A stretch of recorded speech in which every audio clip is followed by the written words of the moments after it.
तो पहले बात करेंगे पाकिस्तान की। पाकिस्तान के पूर्व प्रधानमंत्री और पीटीआई प्रमुख इमरान खान की सुरक्षा और सेहत को लेकर देश में तनाव बढ़ता जा रहा है।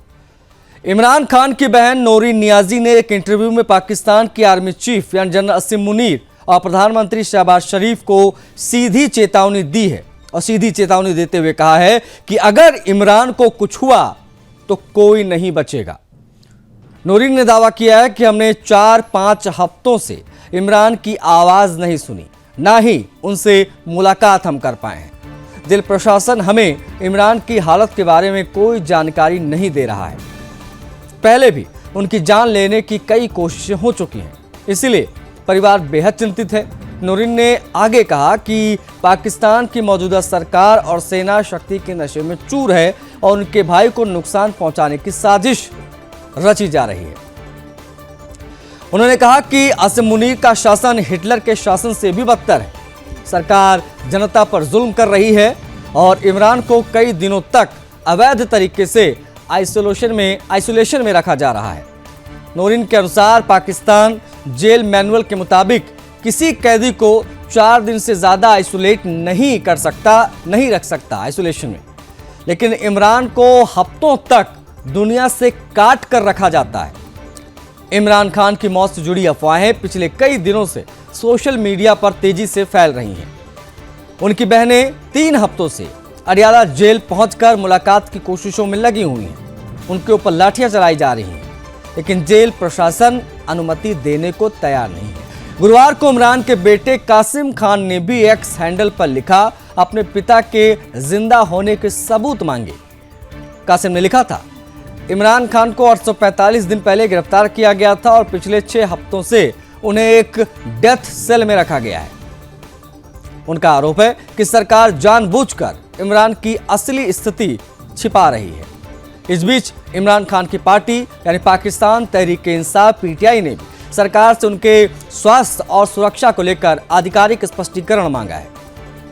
पार्टी ने आरोप लगाया है कि विदेशी सोशल मीडिया अकाउंट से इमरान की मौत की खबरें फैलाई जा रही हैं ताकि पाकिस्तान में हालात अस्थिर हों। पीटीआई ने कहा है कि इमरान की जान को खतरा है और उनकी सुरक्षा की पूरी जिम्मेदारी सरकार पर है। स्थिति तब और तनावपूर्ण हो गई जब खैबर पख्तूनवा के मुख्यमंत्री यानी कि सोहेल अफरीदी को गुरुवार को अडियाला जेल के बाहर पुलिस ने धक्का मुक्की उनके साथ की, मारपीट कर उनको गिरा दिया गया, लात घूंसे मारे ऐसे आरोप लगे। मीडिया रिपोर्ट्स बता रही हैं उनके मुताबिक कि यह कार्रवाई सेना के आदेश पर हुई। पीटीआई ने इसे लोकतांत्रिक अधिकारों पर हमला बताया। घटना के बाद जेल के बाहर बड़ी संख्या में इमरान के समर्थक इकट्ठा हो गए। स्थिति बिगड़ने लगी थी। जेल प्रशासन का कहना है कि इमरान की तबीयत बिल्कुल ठीक है, लेकिन सबूत परिवार मांग रहा है कि हमको दिखाओ कि ठीक है कि नहीं। परिवार इस पर विश्वास नहीं कर रहा है। आपको बता दें, मार्च 2025 में इस्लामाबाद हाईकोर्ट ने इमरान को परिवार और वकीलों से नियमित मुलाकात की अनुमति दी थी, लेकिन इस आदेश का पालन नहीं किया जा रहा है। अक्टूबर 2025 में अदालत ने फिर से मुलाकातें बहाल करने के निर्देश दिए।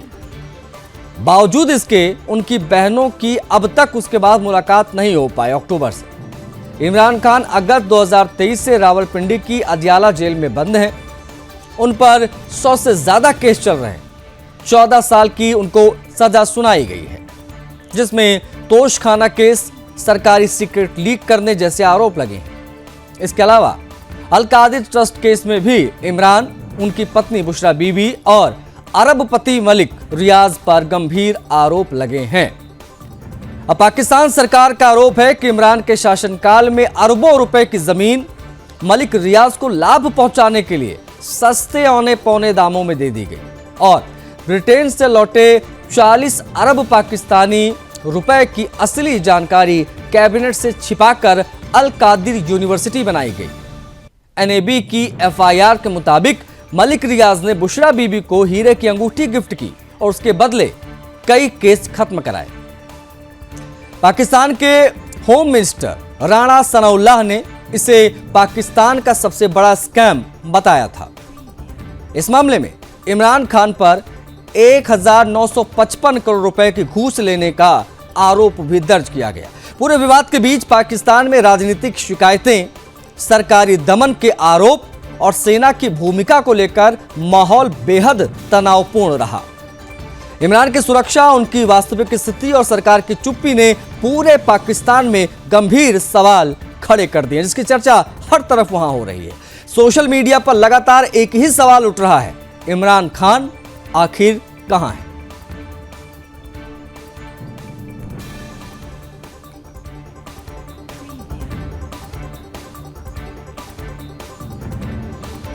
पाकिस्तान में सत्ता समीकरण गुरुवार को उस समय पूरी तरीके से बदल गया जब सेना प्रमुख असीम मुनीर को देश का पहला chief of defence forces CDF नियुक्त किया गया।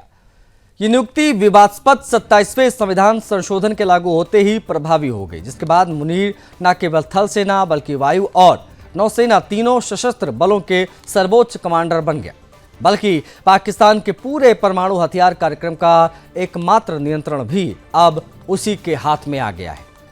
इस संशोधन ने पाकिस्तान की सैन्य संरचना में उस मूल स्तंभ को तोड़ गया जिसे पूर्व प्रधानमंत्री जुल्फिकार अली भुट्टो ने 1976 में स्थापित किया था।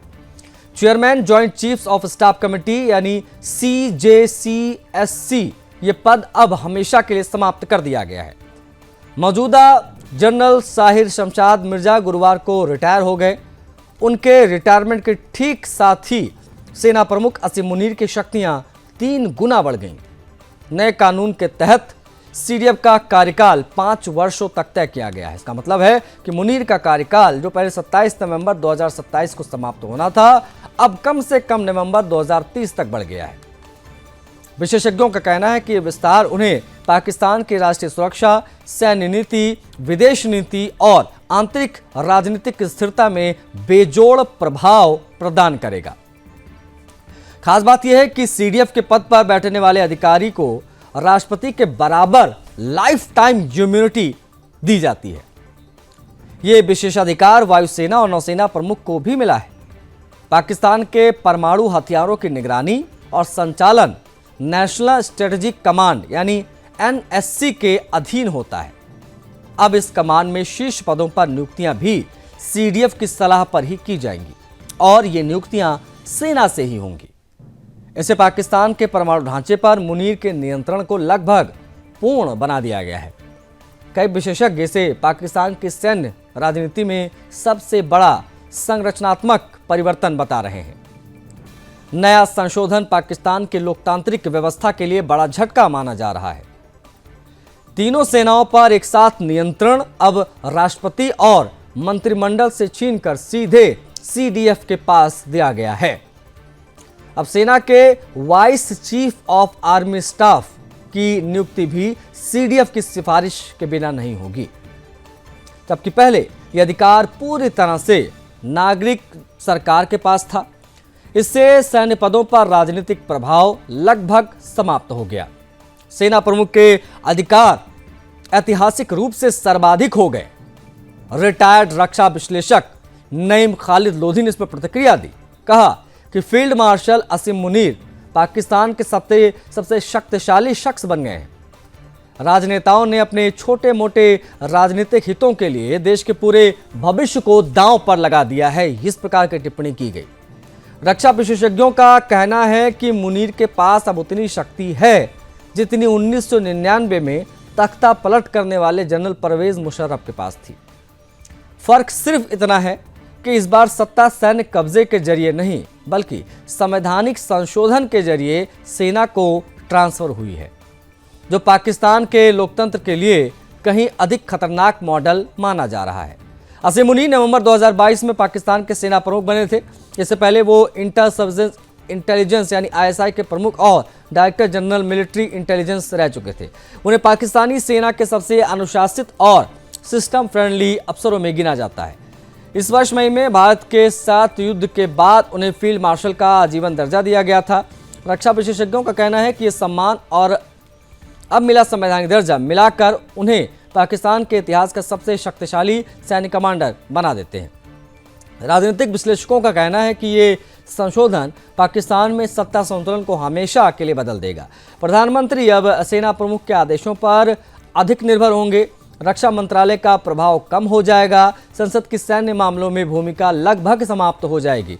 कई विश्लेषक इसे चुपचाप किया गया सैन्य अधिग्रहण साइलेंट कॉप भी कह रहे हैं, क्योंकि बिना बंदूकें चलाए, बिना तख्ता पलट किए सेना अब देश की वास्तविक शासक बन चुकी है। पाकिस्तान अब अपने इतिहास के सबसे शक्तिशाली सैन्य दौर से प्रवेश कर चुका है। जनरल असीम मुनीर का कद केवल पाकिस्तान की सेना ही नहीं बल्कि देश की राजनीति, विदेश नीति, परमाणु ढांचे में अप्रतिम रूप से बढ़ा है।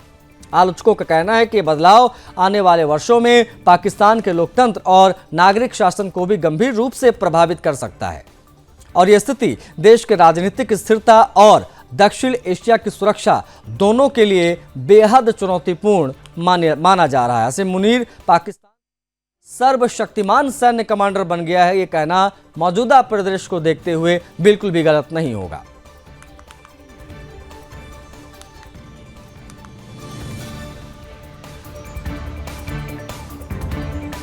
अमेरिका द्वारा दक्षिण अफ्रीका को अगले वर्ष होने वाले G20 शिखर सम्मेलन के लिए आमंत्रण न देने के बाद अब पहली बार दक्षिण अफ्रीकी राष्ट्रपति सिरिल रामाफोसा की कड़ी प्रतिक्रिया सामने आई है। उन्होंने ट्रंप के इस फैसले को अत्यंत अफसोसजनक और राजनयिक मर्यादाओं के विपरीत बताया है। यह विवाद उस समय उभरा जब अमेरिका 1 दिसंबर 2025 से 30 नवंबर 2026 तक G20 की अध्यक्षता संभाल चुका है। विशेष बात है कि अमेरिका को यह अध्यक्षता दक्षिण अफ्रीका ने ही आधिकारिक रूप से ट्रांसफर की थी। इसके बावजूद अमेरिकी प्रशासन द्वारा दक्षिण अफ्रीका के प्रति दिखाई गई नाराजगी अब अंतर्राष्ट्रीय सुर्खियां बटोर रहा है। दरअसल ट्रंप ने अपने social media platform truth social पर यह घोषणा की कि 2026 में फ्लोरिडा में होने वाले G20 शिखर सम्मेलन में साउथ अफ्रीका को इनवाइट नहीं किया जाएगा, क्योंकि प्रिटोरिया सरकार सदस्यता की योग्यता पूरी नहीं करती है, यह तर्क दिया गया है। ट्रंप का आरोप है कि दक्षिण अफ्रीका में अफ्रीकी समुदाय सहित पुर्तगाली, फ्रांसीसी और जर्मन मूल के नागरिकों के खिलाफ मानवाधिकार उल्लंघन हो रहा है। श्वेत लोगों को मारा जा रहा है, लेकिन सरकार इस गंभीर मुद्दे को स्वीकार करने या उस पर कार्रवाई करने से इनकार कर रही है। ये वही आरोप है जिनकी वजह से वॉशिंगटन और प्रिटोरिया के संबंधों में पिछले कुछ महीनों से तनाव बना हुआ है। दक्षिण अफ्रीका में 1 दिसंबर 2024 को G20 की अध्यक्षता संभालते हमने देखा और 22-23 नवंबर 2025 को पहली बार अफ्रीकी महाद्वीप पर G20 लीडर समिट का सफल आयोजन किया गया था। इसमें वैश्विक स्तर पर सराहना भी हुई। परंपरा के अनुसार निवर्तमान अध्यक्ष प्रतीकात्मक लकड़ी का जो हथौड़ा होता है उसको अगले अध्यक्ष देश को सौंपता है, जिसकी अंतर्राष्ट्रीय डिप्लोमेसी में एक अहम भूमिका मानी जाती है। लेकिन अमेरिका ने जोहानिसबर्ग सम्मेलन का पूर्ण बहिष्कार कर दिया। वॉशिंगटन की ओर से कोई वरिष्ठ अधिकारी इस समिट में शामिल नहीं हुआ। बाद में अमेरिकी दूतावास द्वारा एक जूनियर अधिकारी को भेजकर हथौड़ा लेने की कोशिश की गई, पर दक्षिण अफ्रीका ने इसे प्रोटोकॉल का अपमान बताया और देने से मना कर दिया। दक्षिण अफ्रीका के राष्ट्रपति कार्यालय का कहना है इस पर कि राष्ट्रपति रामाफोसा किसी कनिष्ठ राजनयिक को यह प्रतीकात्मक दायित्व तो नहीं दे सकते थे। उन्होंने कहा कि ट्रंप प्रशासन ने लगातार भ्रामक सूचनाओं और एक तरफा आरोपों के आधार पर दक्षिण अफ्रीका को निशाना बनाया है, जबकि प्रिटोरिया लगातार अमेरिका के साथ सामान्य और सम्मानजनक संबंध बनाए रखने की कोशिश करता है। यह अत्यंत दुखद है कि इतने प्रयासों के बावजूद अमेरिकी नेतृत्व दंडात्मक रवैया अपनाए हुए है।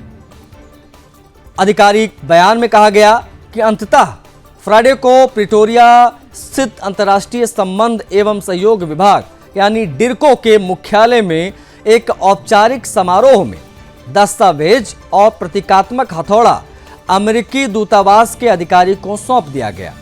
हालांकि यह प्रक्रिया पूरी तरीके से शांतिपूर्ण और औपचारिक थी, लेकिन दक्षिण अफ्रीकी विशेषज्ञों के अनुसार यह पूरा घटनाक्रम G20 की परंपराओं और वैश्विक सहयोग की भावना, अफ्रीकी देशों की बढ़ती भूमिका के प्रति अमेरिकी असहजता को दर्शाता है। विशेषज्ञों का कहना है कि ट्रंप प्रशासन का यह कदम न केवल दक्षिण अफ्रीका की ऐतिहासिक अध्यक्षता को कमतर आंकने की कोशिश है, बल्कि ये G20 जैसे बहुपक्षीय मंच की तटस्थता और गरिमा पर भी सवाल खड़ा करता है। अफ्रीकी महाद्वीप के पहले सफल G20 अध्यक्ष के रूप में दक्षिण अफ्रीका ने अंतर्राष्ट्रीय सहयोग बढ़ाने, जलवायु न्याय, ग्लोबल साउथ के हितों और अंतर्राष्ट्रीय वित्तीय सुधारों जैसे विषयों पर मजबूत नेतृत्व दिखाया था। ऐसे में अमेरिका द्वारा उसे आमंत्रित न करना एक सख्त संदेश माना जा रहा है। कूटनीतिक विशेषज्ञ ये भी मानते हैं कि ये निर्णय आने वाले वर्षों में दक्षिण अफ्रीका और अमेरिका के संबंधों को और तनावपूर्ण बना सकता है। साथ ही इसे G20 के भीतर भी राजनीतिक ध्रुवीकरण गहरा सकता है। दक्षिण अफ्रीका ने इस विवाद के बावजूद उम्मीद जताई है कि वैश्विक मंचों पर संवाद की परंपरा बरकरार रखी जाएगी और अमेरिका भविष्य में अपने रुख पर पुनर्विचार करेगा।